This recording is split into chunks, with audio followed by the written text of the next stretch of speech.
سوالم همین که از تاجیکستان یا دوگانم زنگ زد که وای اینا به فرزنده یک زنک فرزند چه تیو میگه فرزندش روی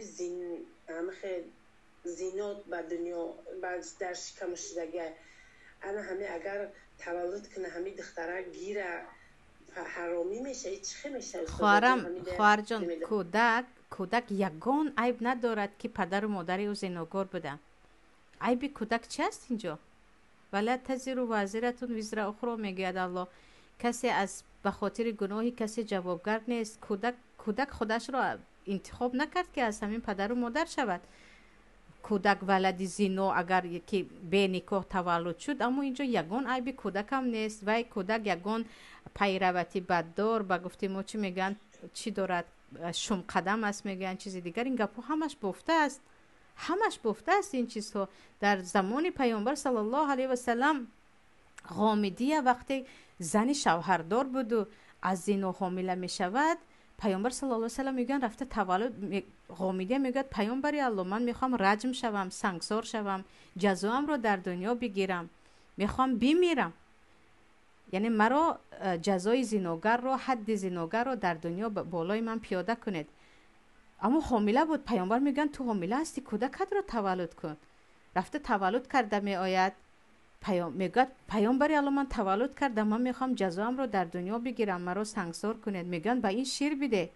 بعد از 2 سال می آید در دست کودک نان است، پاره نان است. میگه پیامبر الله این دیگر نان میخورد، اکنون من جزاام رو بگیرم.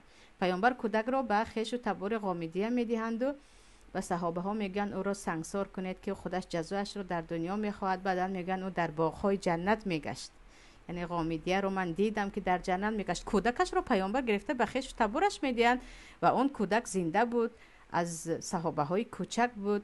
یعنی این کودک یگان گناه ندارد که بگویم ولد زنا است. نه، او کودک اگرچه پدر و مادرش اهل گناه هستن، خودش هیچ گناه ندارد، هیچ گناه ندارد و این ثواب میگیرد.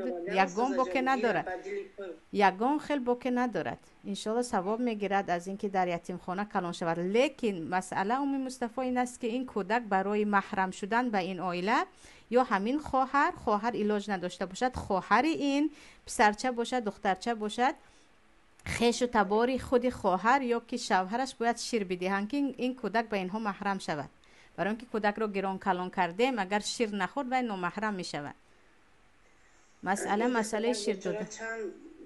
نمیدونم چرا اگه شو کرد شو کودک نشد برآمد، این شوهر ندارم میگیره. ای خیلی باشد خواهرش یا زنی اکایی دارد، بر ینگه هاش اگه کس شیر بدهند تا 2 سالگیش 3 بار شیر بدهند به کودک. با همین عادی چی میگویم با پیاله باشد هم شیر خورانن محرم می شود. کاملا به همون عائله محرم می شود. و یکم